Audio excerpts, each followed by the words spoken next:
Welcome to the Starfleet Leadership Academy. Leadership development told through the lens of Star Trek.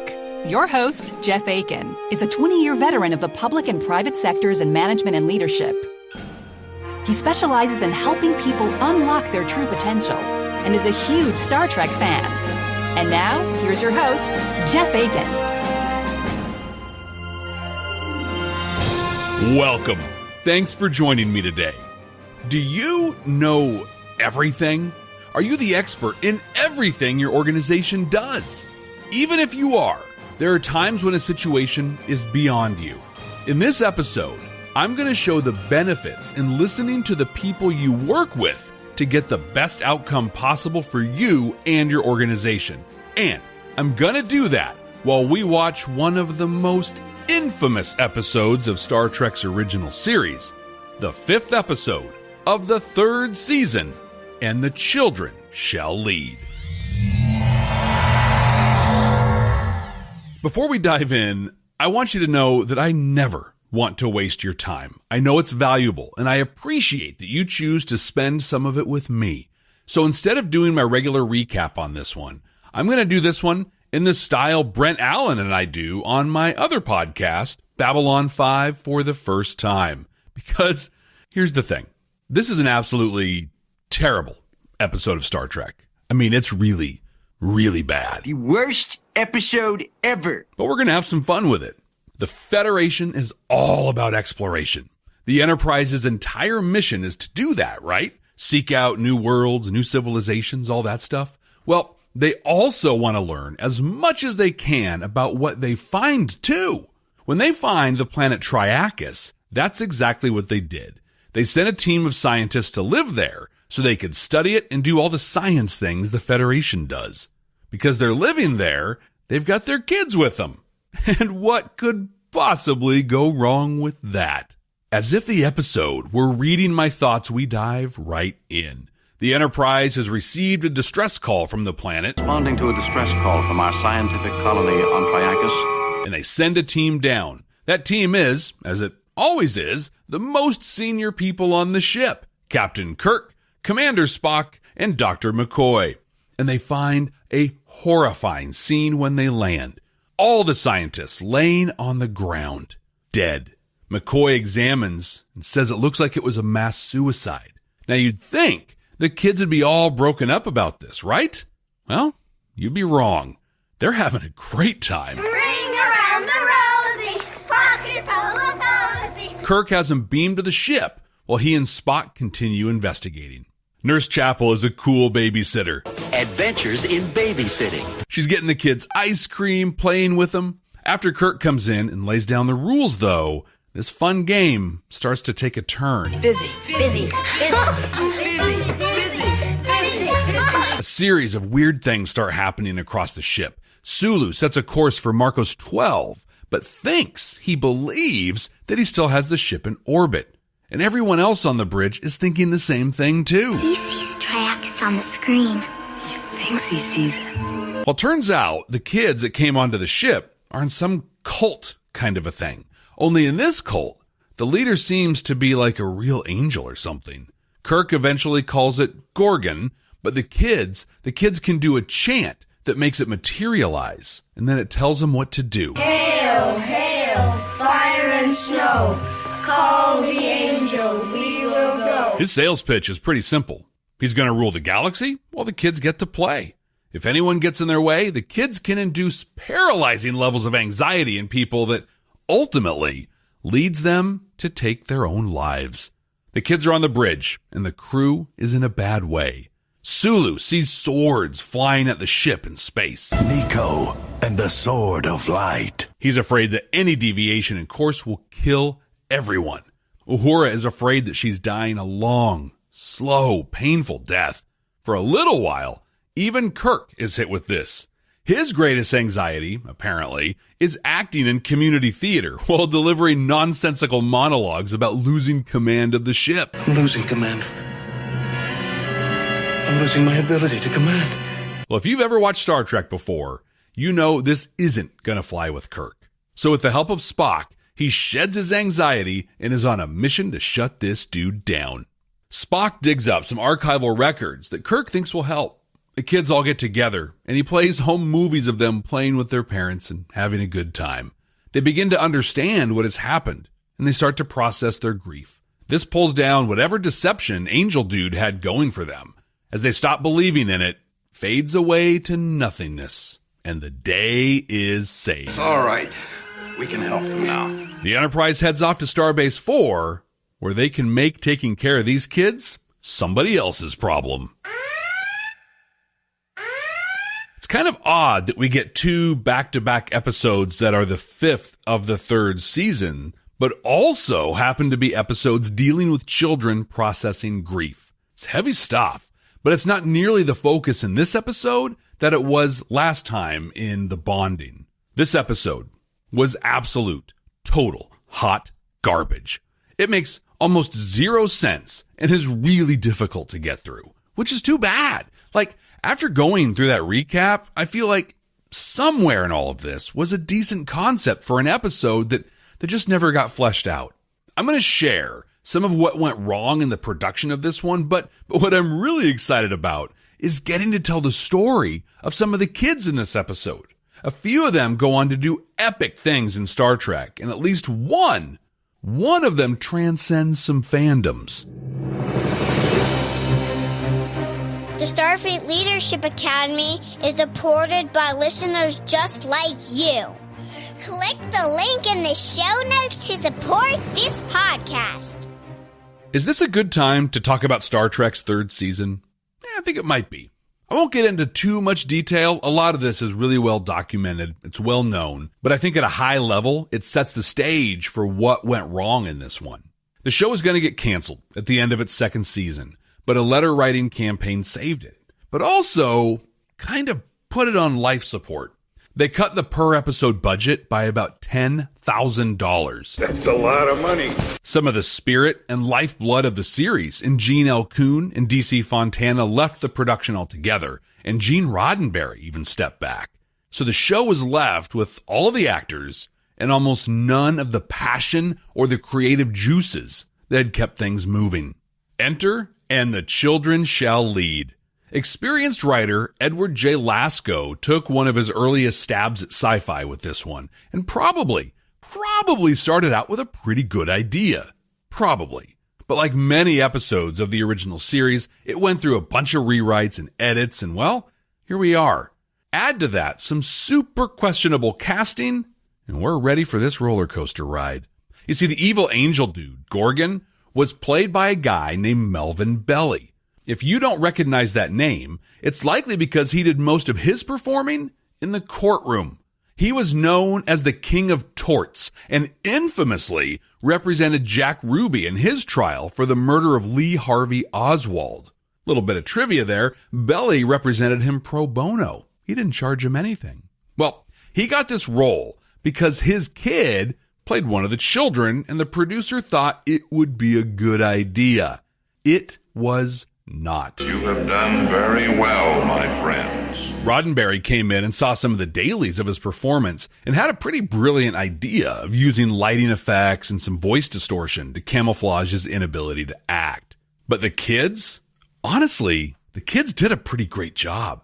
They all had speaking parts and did really well with them. The older kid, Tommy, was played by Craig Hundley, who later went by the name Craig Huxley. He played Peter Kirk, Captain Kirk's nephew, in the 1st season episode Operation Annihilate. In a very cool sequence of events, he went on to study music and invented a brand new musical instrument. He called it the blaster beam. Now, you know this instrument as the sound V'ger makes in Star Trek The Motion Picture.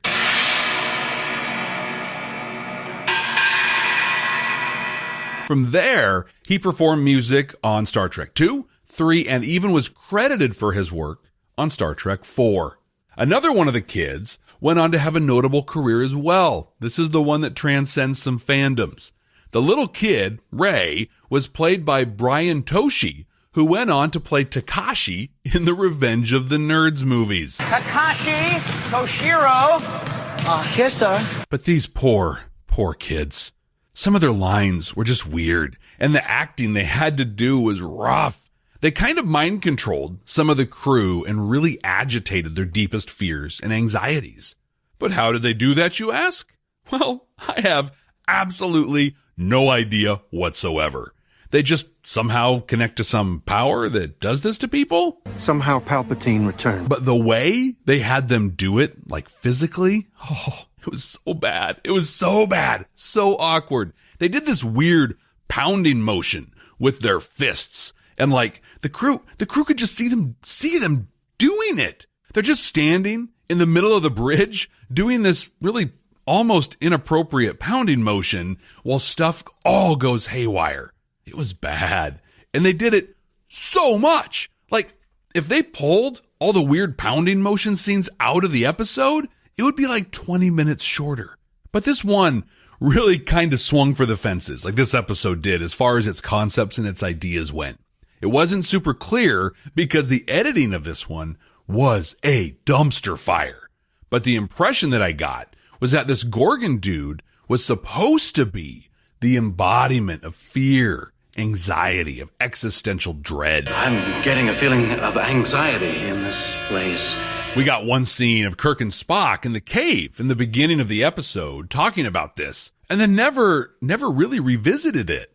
That would have been a good compliment to some of the super dark stuff they just kind of nonchalantly tossed in. See, there's this scene where Kirk wants more security, yes, red shirt security, to go down to the surface and investigate.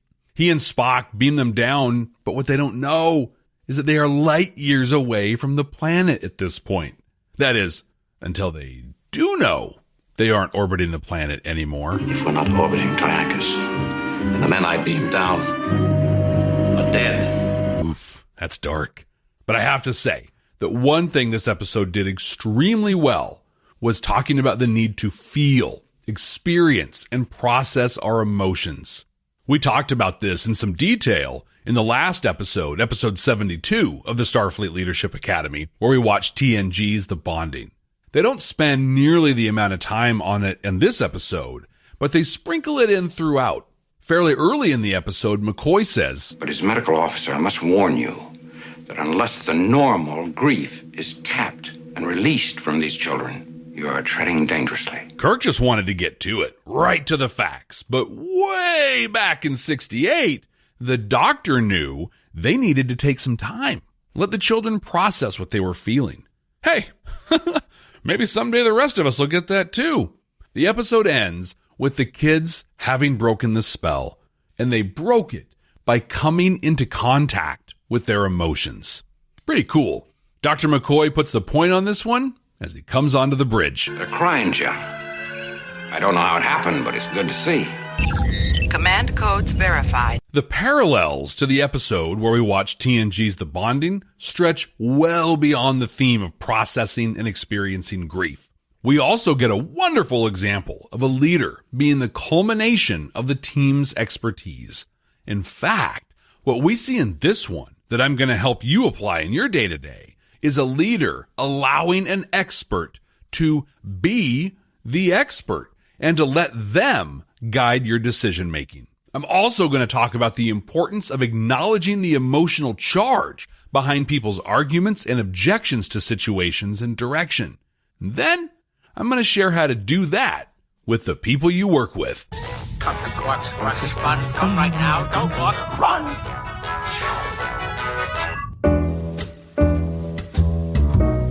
Hi, this is Jeff Akin from the Starfleet Leadership Academy.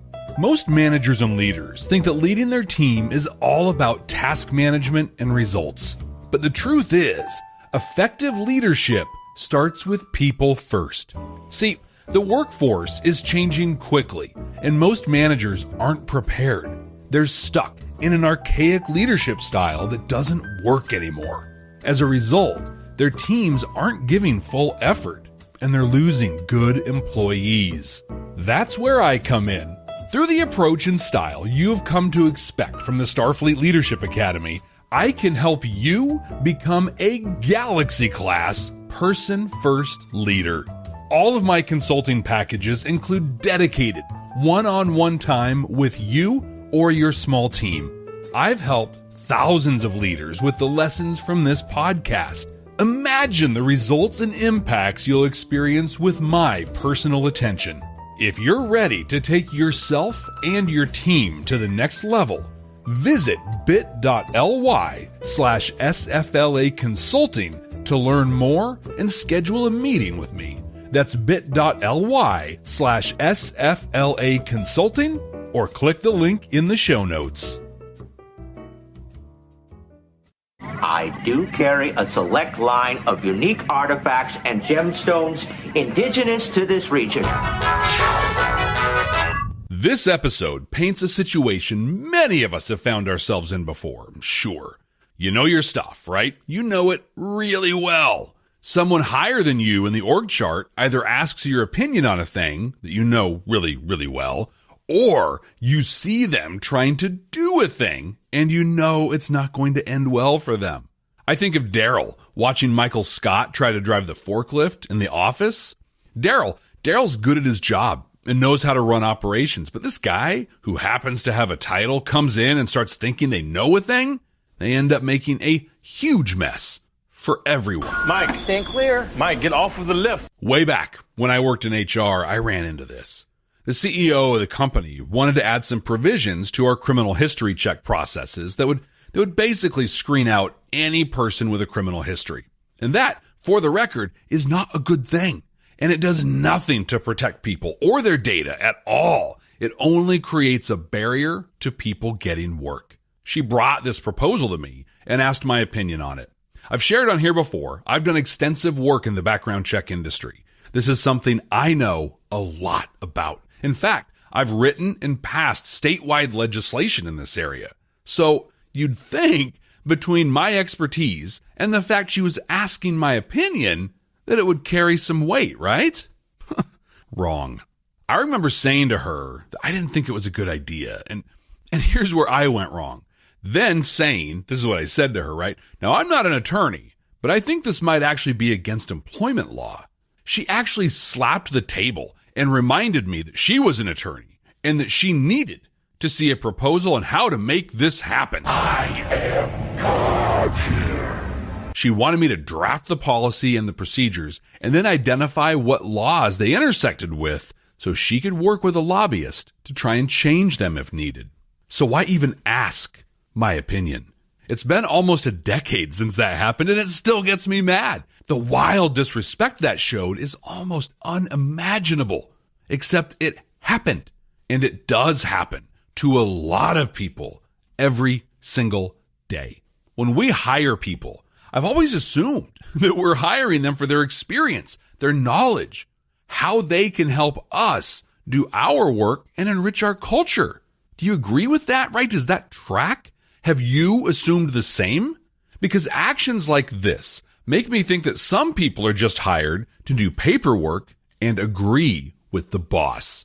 Why call the job business analyst when it's really just yes man? I'm a PDQ-88B Securitron, but you can call me Yes Man. Fortunately, we get a clear and excellent example of the opposite of that in this episode.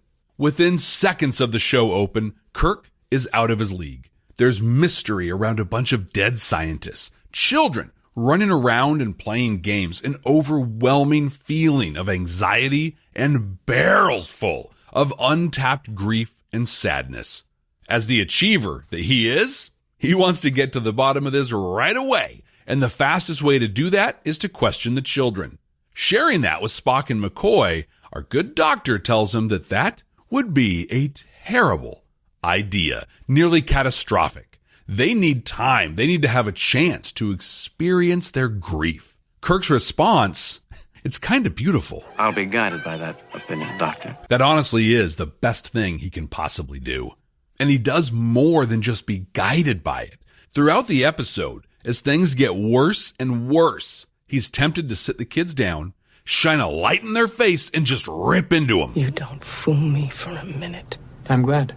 I think everything you said is a lie. But he reminds himself of this, and McCoy does a few times as well. And because he listens to McCoy, he listens to his expert, his SME, if you're into the jargon, right? That's subject matter expert, BT dubs.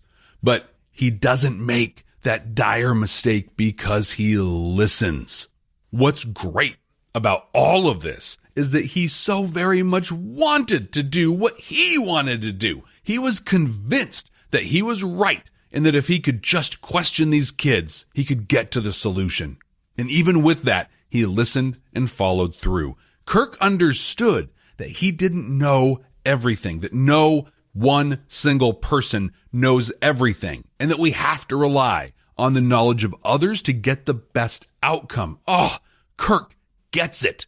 In our world, he's the person that actually hired his team for their experience, for their expertise and their knowledge, and then he let them use it. Imagine you have a team of 5 people. They have varying levels of education, but they have a lot of experience.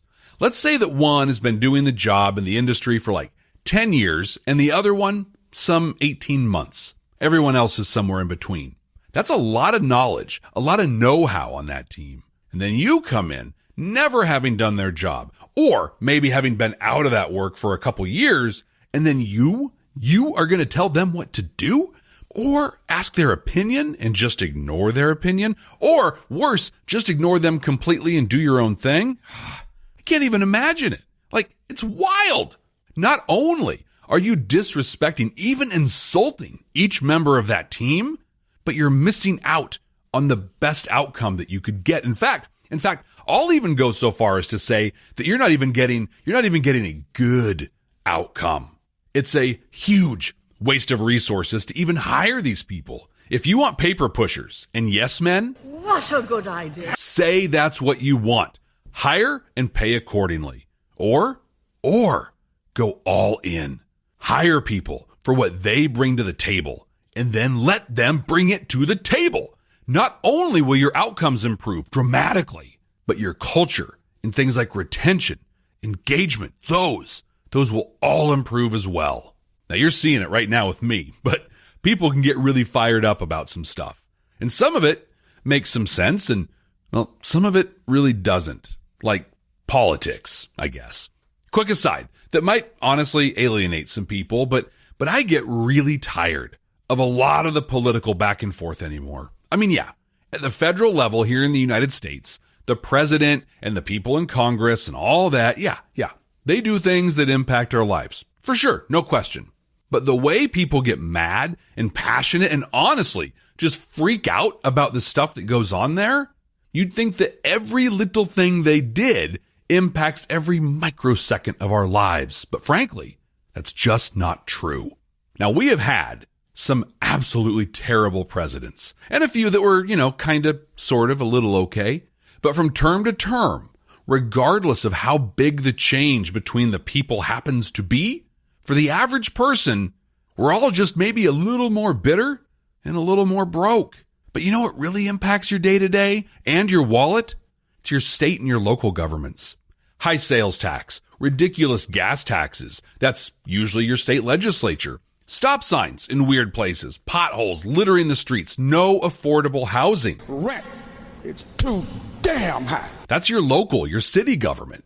But with few exceptions, people aren't losing their minds about the actions and decisions of these politicians. No, we're worried about a thing a congressperson said or a tweet the president sent when state and local governments are controlling billions of your dollars and making it harder for you to drive and see your grandkids. Quick story. Back in 2020, I ran for local office. It was an experience I'm glad to have had, but I'm also very thankful I lost the election. You see, the city I live in needed some real leadership. I think this is fantastic. I was once the governor of California, and now I'm here putting my name behind Jeff Akin for city commissioner. We just recalled our mayor, and we're struggling to respond to the COVID requirements from the state. You'd think the press and the residents would want to talk about those things, right? Well, once again, you'd be wrong. The number one question I was asked while running for this non-paid, nonpartisan position was who I was going to vote for president. Like, they might as well have asked me if I preferred soft or crunchy tacos for all the bearing that was going to have on my ability to do the job. But I digress. I'm sorry. See, I can't even introduce the topic here without emotion influencing me. And this happens in our family and work lives all the time. We have things, our colleagues have things that are emotionally charged for them. It could be a project someone is championing. It could be how your company is handling hybrid and remote work arrangements. It could be how the break schedule is figured out. It could be literally anything. All of these things have objective, logical merit and are often worthy of discussion and debate.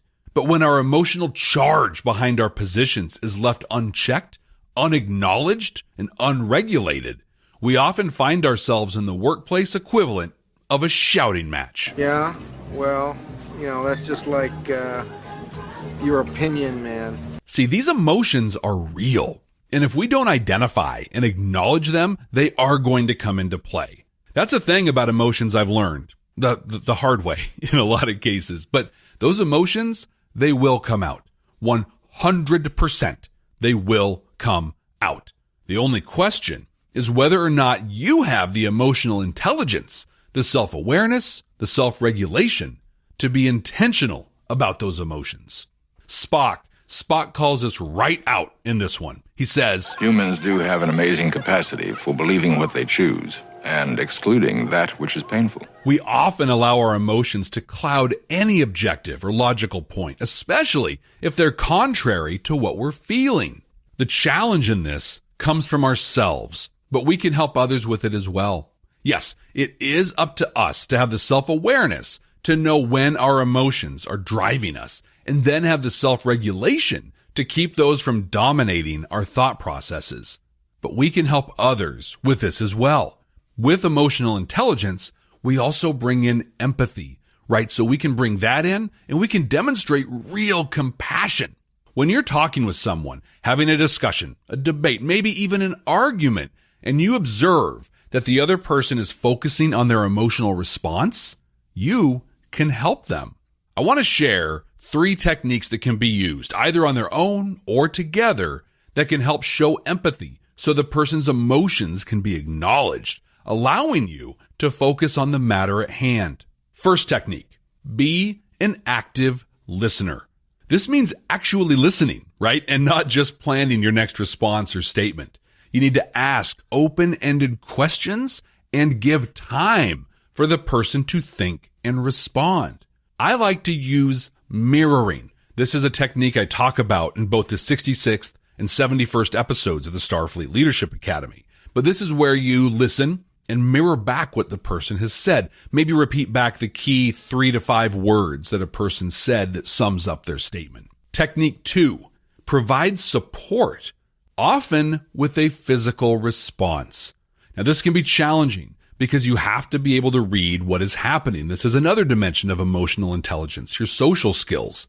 A supportive physical response can range from a facial expression, closing your eyes and slowly shaking your head, for example, all the way can range to a hand on the shoulder and all the way up to maybe a hug. But word of advice, never, ever, ever hug someone without first asking if it's okay, right? And if you're in a workplace, generally just try to not hug each other. Okay. But for me, and for many, many, many of you, most of our interactions these days are online, right? Teams, Zoom, Jitsi Meet. I love this because it helps narrow the options on that range for me dramatically. It becomes more a question of my facial expression or my body language as opposed to how am I going to possibly make physical contact with this person? Well, either way, when someone shares an emotion or is behaving in a way that is guided by strong emotions, I'm thinking here of someone yelling, for example, right?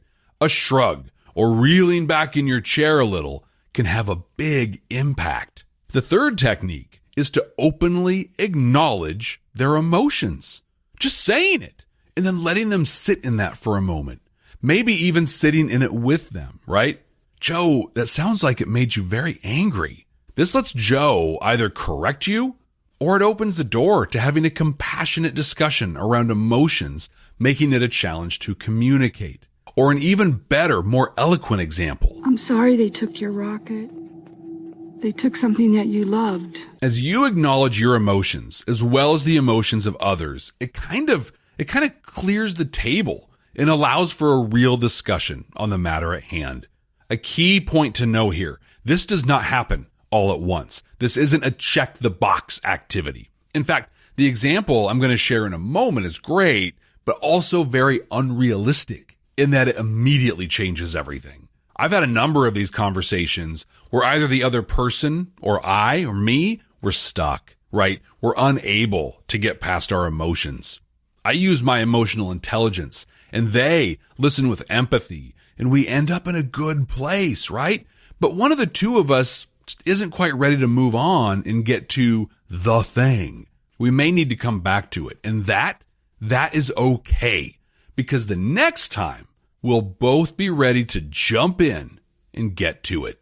So my example here is from the episode. You see, Kirk has figured out that this Gorgon dude is scared. He's frightened, and he's using the children to shield him from reality and to do his dirty work. Kirk tries to use this as a strategy to break down the kids' loyalty to this Gorgon guy, but it backfires. He is not afraid of anybody. He's not afraid of anything. Their emotional response bolsters Gorgon's emotional approach, which stops Kirk from making any progress. Now, Kirk kind of skips through all the empathy techniques and the emotional intelligence and jumps right into rubbing everyone's noses into reality, which, I mean, yeah, that has its place, but it should definitely be, that should be a last resort option for you.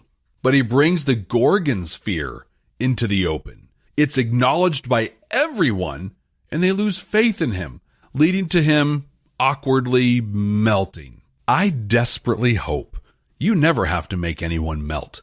But in acknowledging your emotions and the other person's, you'll be much better suited to dive in to the task at hand.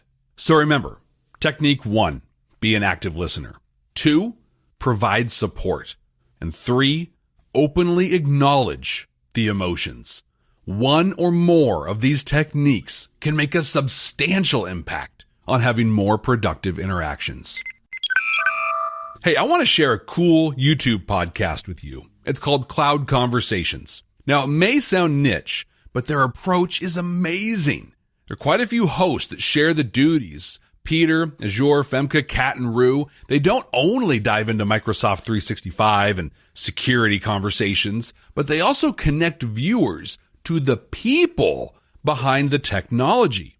I really appreciate the times they talk about mental health and the impacts that their work has on it. Also, Peter happens to be a huge Star Trek and Babylon 5 fan, which puts anyone pretty high up on my list. Check him out on YouTube, Cloud Conversations, and on Twitter at CloudCons365. And hey, while we're talking about social media, you can also find me there. I'm on Twitter at SFLA Podcast, and you can follow me on most other social media at Jeff T. Akin. That's Jeff, T as in Triakis, A-K-I-N. Computer, what are we going to watch next time? Working.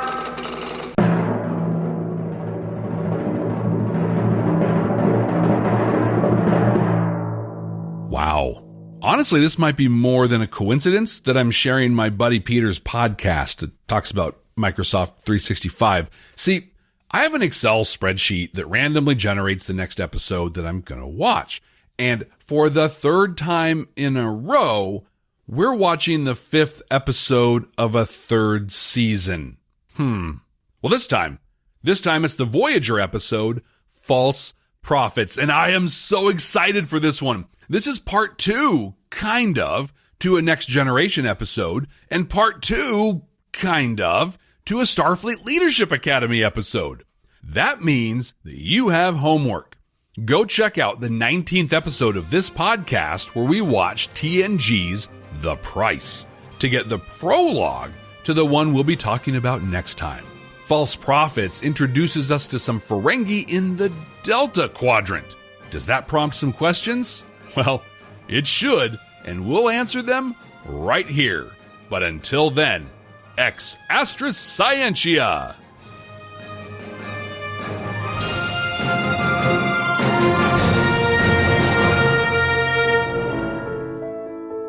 In the 30th episode of the Starfleet Leadership Academy, Discovery, Choose Your Pain, I talked about the incredible performance review that Saru set up for himself. Now, there's a tool that enables you to do the same thing for yourself and your teams. For your free copy of this tool, visit starfleetleadership.academy and join the mailing list. You'll not only get a free copy of this incredible tool, but you'll also hear about other cool things going on with the Starfleet Leadership Academy. Visit starfleetleadership.academy today and get your free copy.